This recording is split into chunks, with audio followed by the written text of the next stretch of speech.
এত অসহিষ্ণু হলে চলবে না mister Abdullah. This is not Shahbag square. বাংলাদেশের আইনসভার ইতিহাসে সাম্প্রতিক কিছু ঘটনা সংসদীয় শিষ্টাচার এবং কার্যপ্রণালী বিধির প্রয়োজনীয়তাকে নতুন করে আলোচনার কেন্দ্রে নিয়ে এসেছে। গত 10 এপ্রিল জাতীয় সংসদে জুলাই স্মৃতি জাদুঘর বিল পাশের সময় স্পিকার হাফিজ উদ্দিন আহমদ এবং সংসদ সদস্য হাসনাত আবদুল্লাহর মধ্যকার বাক্য বিনিময় সামাজিক যোগাযোগ মাধ্যমে ব্যাপক আলোচনার জন্ম দিয়েছে। স্পিকারের কড়া হুঁশিয়ারি।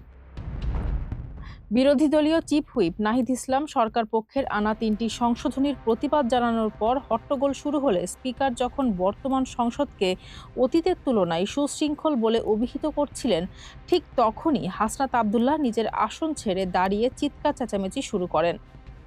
সংসদে উত্তপ্ত বিতর্কের এক পর্যায়ে স্পিকার সরাসরি হাসনাত আবদুল্লাহকে উদ্দেশ্য করে বলেন, this is not Shahbag square, this is parliament. এত অসহিষ্ণু হলে চলবে না মিস্টার আব্দুল্লাহ।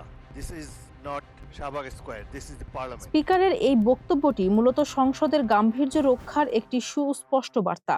রাজপথের স্লোগান বা মেজাজ আর সংসদের নিয়মতান্ত্রিক বিতর্কের মধ্যে যে আকাশ পাতাল পার্থক্য রয়েছে, সেটিই এখানে স্মরণ করিয়ে দেওয়া হয়েছে। সংবিধানের 76 অনুচ্ছেদ অনুযায়ী প্রণীত জাতীয় সংসদের কার্যপ্রণালী বিধিমালা সংসদ পরিচালনার মূল ভিত্তি। বিধি অনুযায়ী কোনো সদস্যই স্পিকারের অনুমতি ছাড়া কথা বলতে পারবেন না এবং বিতর্কে কোনো অবস্থাতেই ব্যক্তিগত আক্রমণ বা উস্কানিমূলক শব্দ ব্যবহার করা নিষিদ্ধ। ব্যক্তিগত আক্রমণ ও উস্কানি সংসদের গ্রহণযোগ্যতার সীমারেখা।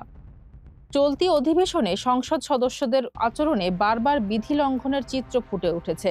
এনসিপি সদস্য হান্নান মাসুদ গ্যালারিতে উপস্থিত বাবার পরিচয় দিতে গিয়ে বিধি ভেঙেছেন। নিয়মানুযায়ী গ্যালারিতে উপবিষ্ট কাউকে নিয়ে সংসদে মন্তব্য করার সুযোগ নেই। আবার স্বতন্ত্র সংসদ সদস্য রুমিন ফারহানার প্রতি জামায়াত এমপি আমির হামজার কটূক্তি সংসদীয় ভাষার মানদণ্ড নিয়ে প্রশ্ন তুলেছে। রাজনৈতিক বিশ্লেষকদের মতে এবারের সংসদের একটি বড় অংশই নবীন সদস্য। বিশেষ করে বিরোধী দলের প্রায় সবাই প্রথমবারের মতো সংসদে এসেছেন। সংসদীয় রীতিনীতি ও পার্লামেন্টারি ল্যাঙ্গুয়েজ সম্পর্কে পর্যাপ্ত জ্ঞান না থাকাটাই এই বিশৃঙ্খলার অন্যতম কারণ। প্রশিক্ষণ ও আগামীর পথ। ত্রয়োদশ জাতীয় সংসদ নির্বাচনের পর সংসদ সদস্য তারেক রহমান দলীয় সংসদ সদস্যদের জন্য বিশেষ প্রশিক্ষণের ব্যবস্থা করেছিলেন। তবে বর্তমান চিত্র বলছে সেই প্রশিক্ষণ হয়তো মাঠ পর্যায়ে খুব একটা কাজে আসেনি। বিশ্বের অন্যান্য গণতান্ত্রিক দেশ যেমন যুক্তরাজ্য বা অস্ট্রেলিয়ায় সংসদীয় শিষ্টাচার ভঙ্গ করলে তাৎক্ষণিক কঠোর শাস্তির বিধান রয়েছে। সংসদ কেবল আইন পাসের জায়গা নয়, এটি দেশের রাজনৈতিক সংস্কৃতির দর্পণ। যদি আইন প্রণেতারাই আইনসভার বিধি মানতে অনীহা দেখান, তবে তা গণতন্ত্রের প্রতি সাধারণ মানুষের আস্থা কমিয়ে দেয়। সংসদীয় কার্যপ্রণালী বিধি কেবল কতগুলো নিয়মের সমষ্টি নয়, এটি আইনসভার সম্মান রক্ষার ঢাল।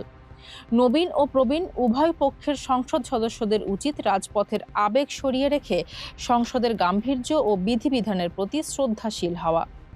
ফারজানা হাসিন, মানবকণ্ঠ।